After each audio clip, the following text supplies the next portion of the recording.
Il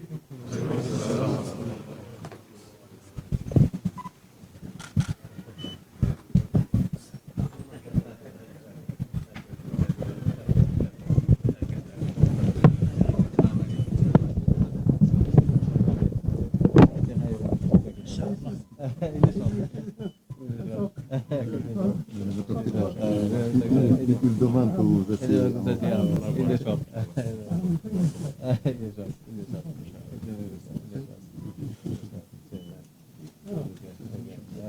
Secrétaire العام للمنظمة.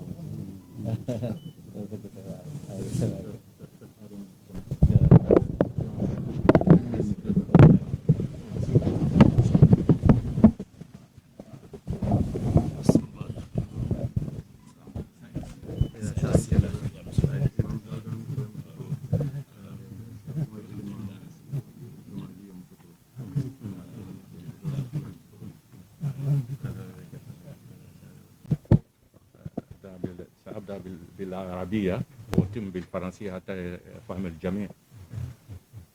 تلقينا الدعوة الشريفة من فضيلة الخليفة وجئنا، تشرفنا كثيرا لأنه أرسل إلينا أحد أبنائه ليأتينا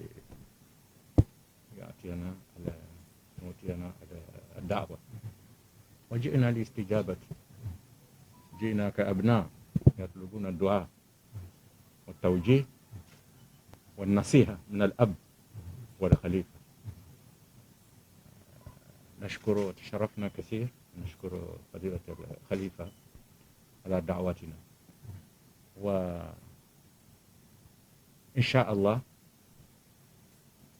أنا اليوم شيخ الأئمة في كوت ديفوار، رئيس المجلس الأعلى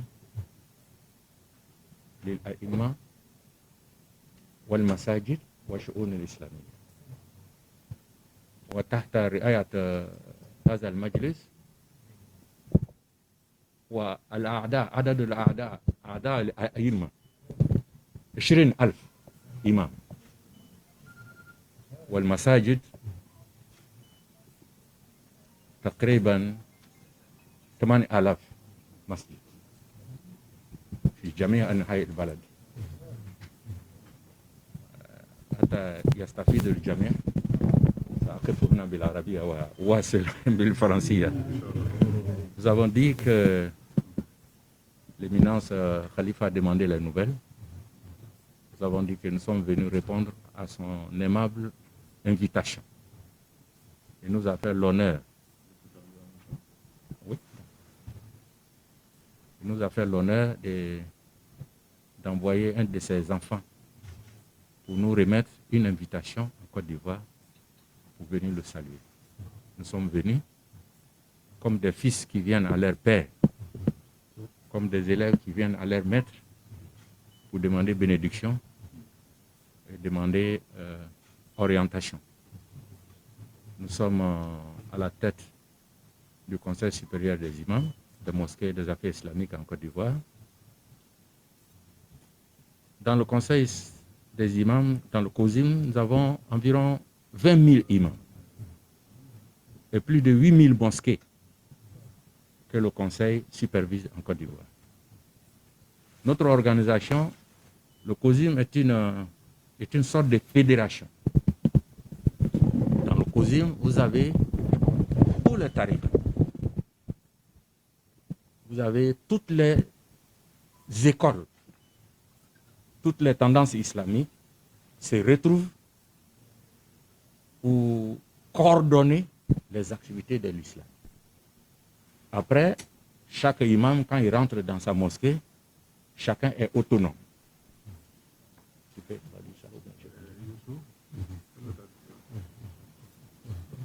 moom de Mbacke dafa wax ne mi ngi dikk tey ginnaaw bi nga ko defalee sak ak teraanga ju mag ju toll ni invité ko yebal sa doomi bopp mu dikk ba fi moom yóbbul ko invitation loolu rëy ci ñoom lool mu mel ni kon dañoo ñëwinu doom ju seet si seen waajur doon tamit ay dongo ak i taalibe yoo xam ne dañoo seet si seen kilifa ngir sàkku si ñaan ñoom nag nee nañu dañoo doon benn fédération boo xam ne l'islam gépp gi nekk ci Côte d'Ivoire dafa nosu ñoom ñu jiite ko ñoom ñi COSIP moom mii moo leen jiite waaye ñoom fa mel ni dajale nañu loo xam ne ci ay imam yoo xam ne bari nañu ba toll ci limu juróom-ñetti ñaar fukki junni imam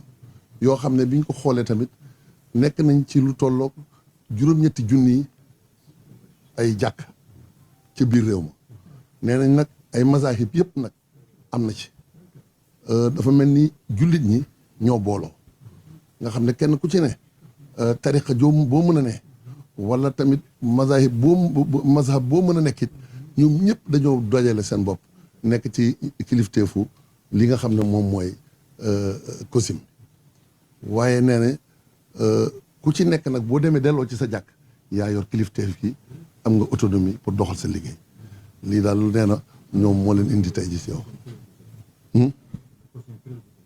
waaw COSIM mooy conseil maanaam majlis waaw comme majlisul ala wala majlis boo xamante ne moo kawe di lijjanti lépp lu jëm ci jàkke yi imam yi defe naa noonu la waaw kay ak mbiri l'islam yëpp ci réewum Côte d'Ivoire waaw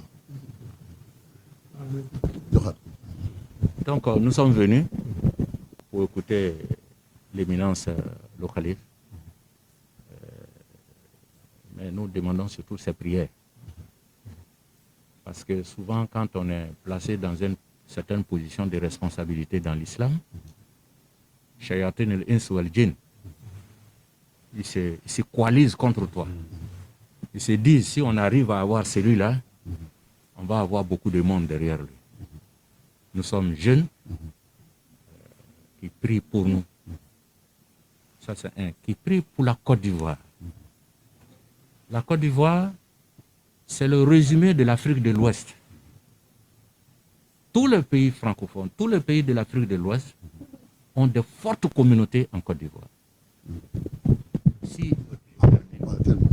Si la paix règne en Côte d'Ivoire, au Mali, au Sénégal, en Guinée, au Burkina, au Ghana, tous ces pays bénéficient parce que tous ces pays ont des ressortissants qui travaillent en Côte d'Ivoire.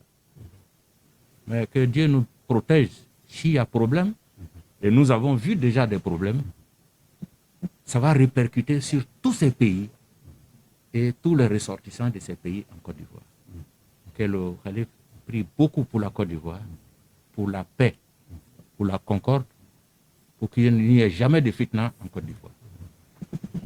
nee na Mbacke li ñuy sàkku sa ñaan loolu moo leen yëkkati te ñaan googu yittewoo nañ ko lool ndax nee na am na ay daraja ci wàllu responsabilité ci mas'uliya bu ñu la ko tegee rek nee na day mel ni seytaane day ngemb waat laxasaay waat ak pexem yëpp ak noonu yëpp nag daal di ne kii nag nañu boole suñ doole ngir yàqal ko nee na loolu nag moo tax kon fi saasi dafay soxlawoo nga ñaanal leen su ko defee ñu mucc ci pexe yooyu ñuy sàkku itam nga ñaanal Côte d'Ivoire muy réew ma ndax nee na réewum Côte d'Ivoire dafa doon foo xamante ne dafa doon fu dajale réew yu bëri ci Afrique yoo xam ne dafa mel ni ñoom ñëpp dañ faa dajeendoo mu doon seen wàccuwaay loolu nee na bàyyiwul Sénégal bàyyiwul Ghana bàyyiwul Sierra Leone bàyyiwul Niger bàyyiwul Mali ñun ñëpp dañoo doon ñoo xam ne ay mbooloo ak yi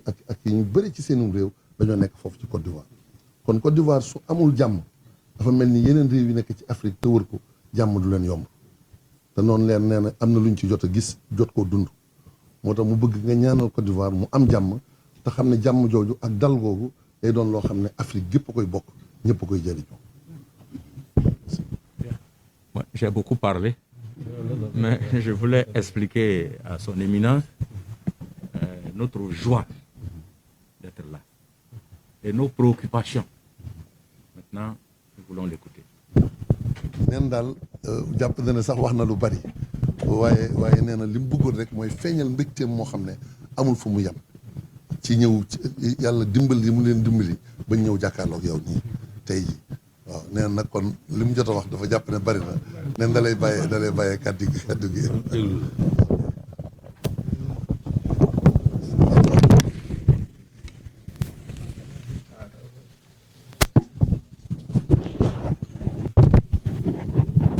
vous adresse ces salutations respectueuses.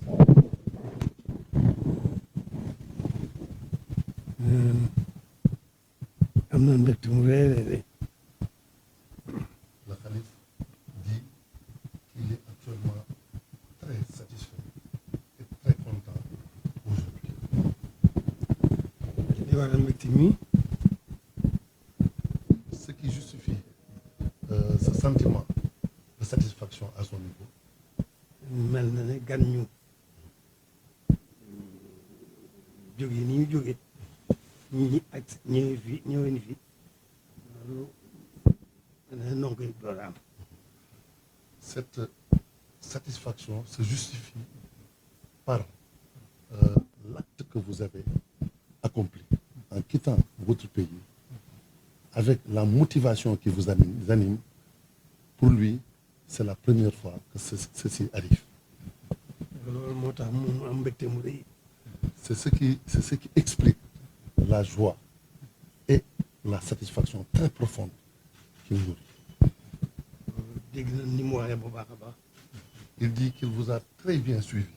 Il a bien écouté ce que vous avez dit. loolu dafa mel ne ndawal l'islam rek la. Et ça ne fait que refléter ou manifester la victoire éclatante de l'islam. loolu moo tax mu am mbégte mu rëy te am dolli ko yaakaar ju rëy. C'est ce qui fait qu'il est aujourd'hui fortement réjoui. Et actuellement, son espoir ne fait que se raffermir. nas bi mu wax ne def nañ ko ci te Côte d'Ivoire loolu fa tabarakallahu lu rëy ci l'islam lu am njëriñ ci l'islam la. Car il dit la façon dont l'islam est bien coordonné et bien administré en Côte d'Ivoire, ça, c'est un acquis considérable en faveur de l'islam. moo tax kon noonu kon noo leen donc nuyu mbooloo mu baax mi mu àndal bu baax ay imma yi mu àndal. C'est ce qui fait qu'il vous renouvelle ces salutations très distinguées, ainsi qu'à toutes les autorités qui représentent des assemblées différentes. Donc, il ne fait que renouveler ces salutations à votre tour. am na li leen yëkkati bu baax a baax. Il sait ce qui motive votre venue ici à Touba aujourd'hui. te loolu liggéey l'islam la. Il sait que c'est mû par une ambition de travailler pour la cause de l'islam. loolu moo tax mu am mbégte mu rëy. C'est ce qui explique la joie et la satisfaction qu'il ressent. suñu xol sedd na bu baax.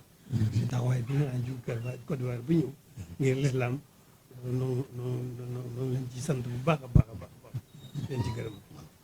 Donc, il vous témoigne sa satisfaction et vous félicite pour l'action sublime que vous avez accomplie en faveur de l'islam. Ce déplacement que vous avez fait depuis la Côte d'Ivoire jusqu'à ici. loolu dafa mel ne rek dafa ñëw gën soññu ci l'islam gën a mën a jógaat bu baax a baax parce que liggéey l'islam. C'est comme si vous étiez venu pour nous exhorter encore davantage afin que nous puissions redoubler d'efforts pour travailler pour la cause de l'islam ici.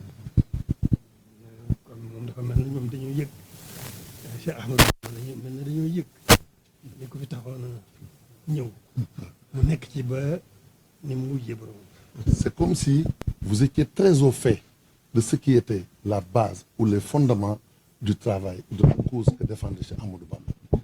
Toute sa vie durant, c'est pourquoi il a travaillé, il a œuvré jusqu'à son retour à son Seigneur. kon nag ñu xam ne fii ci jotaay bi tey ñoo ngi fas yéene gën a dëgg gën a feddali wala l'islam ñu seq. Donc, vous êtes venu donc raffermir et consolider les liens fraternels islamiques qui nous unissent. ñu fas yéene ci suñu kanam itam ñu gën cee am yitte bu baax a baax a baax gën a sàmm suñu wëllëre bi dox suñu diggante mu wëllëre l'islam. C'est pourquoi également, en ce qui le concerne, il est déterminé à aller dans le même sens pour raffermir et consolider les liens fraternels qui nous lient pour l'avenir, en essayant de mieux raffermir ces relations. kon li mu ëmb ci xol bu sedd mbégte mu rëy mënu ko sax ñu koy seeral suñu borom bi nga xam ne mooy borom lépp. Il dit également ce qu'il ressent comme satisfaction et comme témoignage de reconnaissance, il ne peut même pas l'exprimer lui-même. Il ne fait que le témoigner de façon très sincère vis-à-vis de son Seigneur, afin qu'il l'agrée, cet acte. kon daal li nekk leen fi mbégte mi mu am daal mën na ko wax ci sunu laaj waxtu bi jot na waaye li mu ëmb ci yiw boo xam ne amee nañ leen ko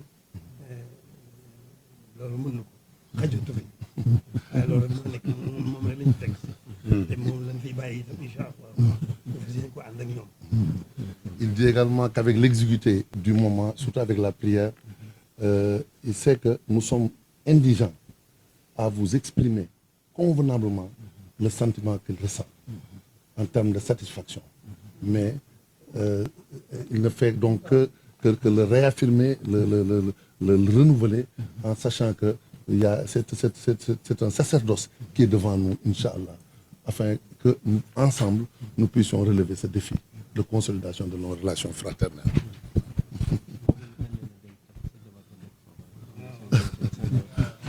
gannaaw loolu itam nag yëg nañu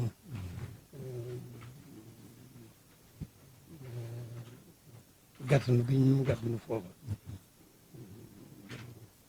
ak ca jóge ko ci suñu bokki taalibe bi yëpp nekk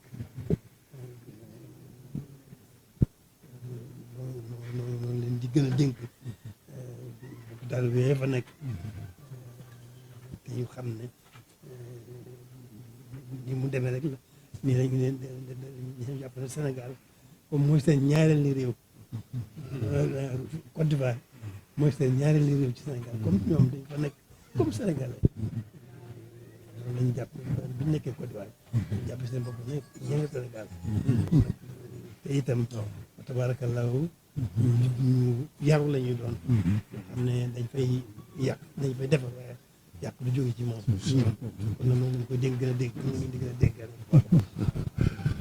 Le Khalife vous témoigne également une profonde reconnaissance pour l'accueil et l'hospitalité que vous avez réservée à la communauté mouride en Côte d'Ivoire.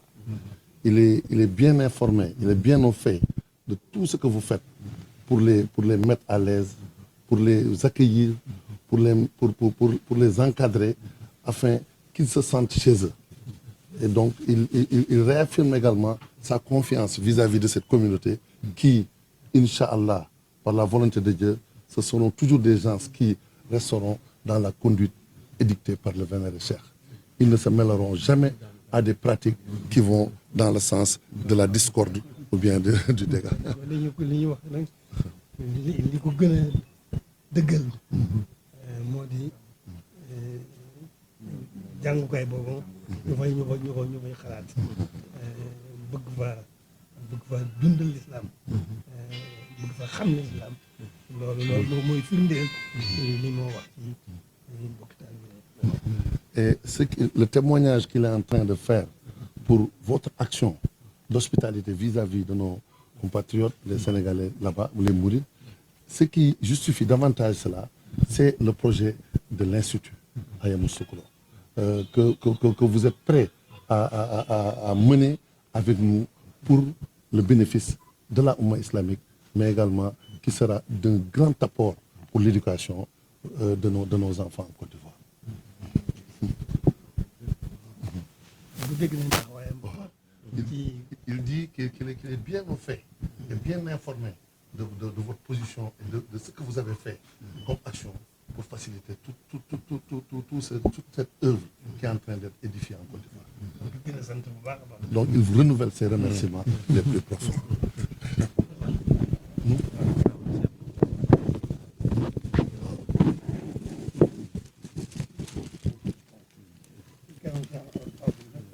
Donc ça c'est des cadeaux qui certainement vous réjouiront à cause de la valeur. Ça c'est un Coran qui a été écrit par le deuxième khalife général des Mourides qui s'appelait Cheikh Mohamed Fadel, le fils de Cheikh Amadou Bamba. Il l'a écrit de sa propre main.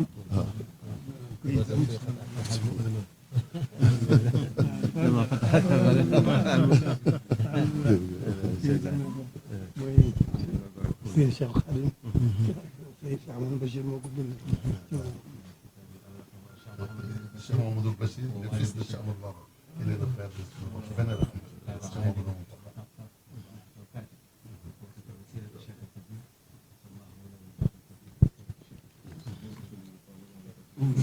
C'est un livre d'hagiographie, histoire religieuse.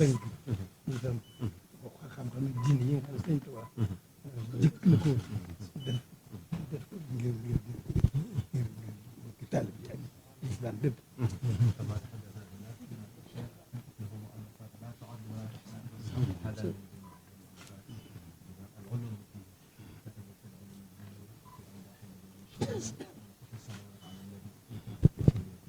Donc c'est des ouvrages de notre vénéré Cheikh concernant les sciences religieuses islamiques.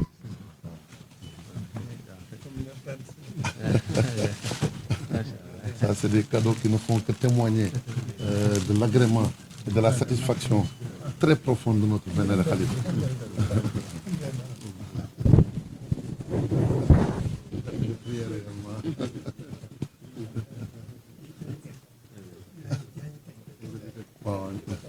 Ça également, il faut reposer sur le tapis de prière. Ça, c'est le meilleur cadeau pour un imam.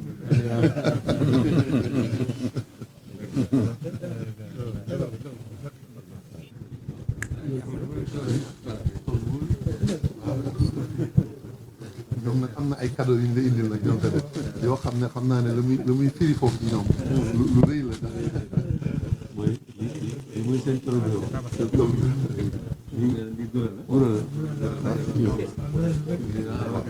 lii tamit ay guro la ak lu ñuy wax avocat ñoom dañ ko fonk lool dañoo la ko indil. jërëjëf je vous remercie pour les présents que vous avez.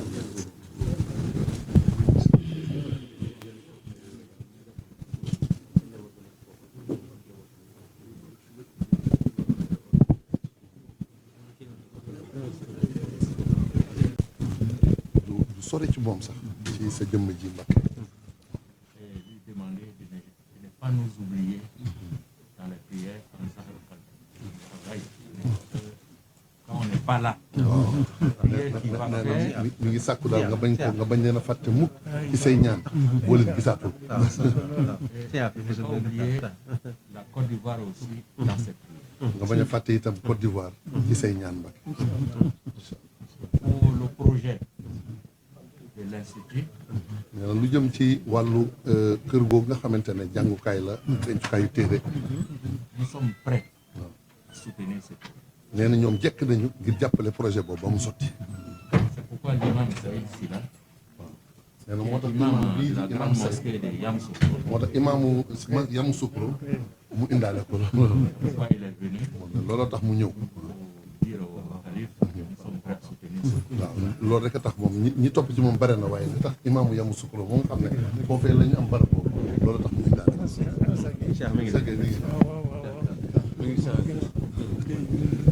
ok nee na mi ngi leen di gën donc il vous confie encore ce fils de la maison. Lui, il est mu jëkk nekk représentant. Son père a été le premier représentant de la communauté mouride en Côte d'Ivoire. C'est important.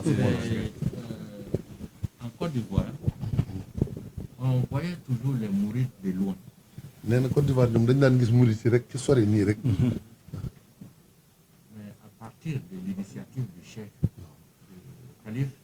nee na sa jëf nag bi mu ñëwee les mourides vont faire partir maintenant de toutes nos activités. nee na dootuñu defati dara loo xam ne murid yi dugg ñu ci biir C'est pourquoi l'imam Haroun Koné, nee na moo tax imam bi ñuy wax Arouna Koné c'est lui qui est notre responsable à Treichville.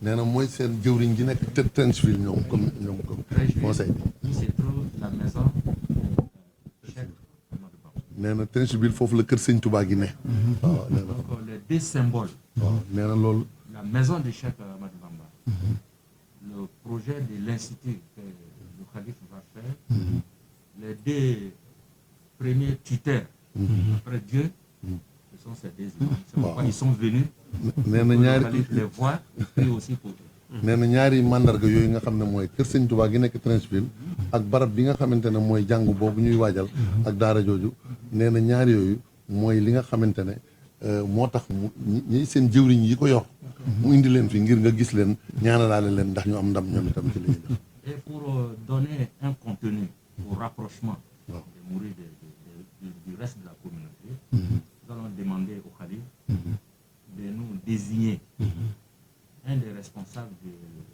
la branche de Côte d'Ivoire, de désigner quelqu'un qui va être un de nos conseillers dans le COSI. nee na tamit loolu ngir mu doon jëf dafa gis ne dina soxlawoo ñoom nga tànnal leen kenn koo xamante ne ca ña nekk Côte d'Ivoire ñoom dañuy xam ne kooku dañ koy dugal ci biir COSIM bi mooy seen conseil boobu nga xam ne mooy lijjanti l'islam bi léegi day am ku ca bokk koo xamante ne day wóor ne taxawaay yoonu murid dootul doonati ay wax waaye day doon jëf. Donc, si le calife nous fait l'honneur d'accepter cette demande, waaw nee na boo leen teralee teranga ju rëy ci ñoom ju toll ni nangul leen loolu rek ça va aider au rapprochement. nee na dina leen jàppale ba doon benn bi ak jaxasoo gi gën a doon loo xam ne day doon jëf. Voilà la demande, la troisième demande. nee na loolu mooy ñetteel li mu doon sàkku boobu. Première demande, waaw nee na li mu doon sàkku lu jëkk je répète, nee na mi ngi koy baamuwaat pour prier pour nous. mais mooy nga ñaanal leen ñaanal ñu. La deuxième demande, ñaareel bi pour prier pour la Côte d'Ivoire. nga ñaanal Côte d'Ivoire. La troisième demande, ñetteel bi nag bien vouloir nous donner un des responsables. mooy nga tànnal leen jëwriñ joo xamante ne ñoom dañ koy dugal ci seen biir foofee lay dëkk mu nekk ci seen biir ñu di mën te ndaw lay doon lu matale ngir ñoom lañ ci yéene mu mën a am c'est mat na il dit que s'il plaît à Dieu il va accéder à la demande après une réflexion très approfondie pour répondre au mieux à vos attentes. Inch'Allah.